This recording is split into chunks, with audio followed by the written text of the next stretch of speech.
যুক্তরাষ্ট্রের পেনসিলভেনিয়ায় বার্ষিক বনভোজন করেছে Chittagong association of PA-USA cap. প্রবাসে বাংলাদেশি কমিউনিটি ও নিজ জেলার মানুষের মাঝে যোগাযোগ বাড়াতে এই আয়োজন বলে জানিয়েছেন আয়োজকেরা। রাশেদ আহমেদের তথ্য ও ভিডিও চিত্রে ডেস্ক রিপোর্ট। পেনসিলভেনিয়ার পিস ভ্যালি পার্কের দিনব্যাপী বনভোজন হয়ে ওঠে একখণ্ড চট্টগ্রাম।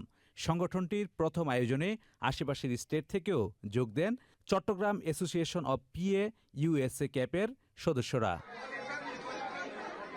বিভিন্ন ধরনের খেলা আর নানা আয়োজনে অংশ নেন সংগঠনের সদস্য, তাদের পরিবার ও শিশুরা।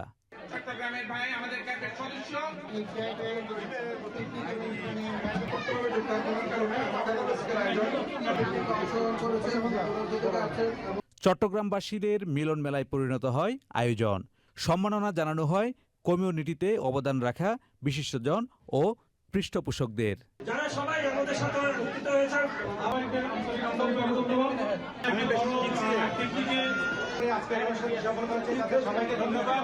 রেফেল ড্রতে আকর্ষণীয় পুরস্কার দেওয়া হয়। Central desk, channel I.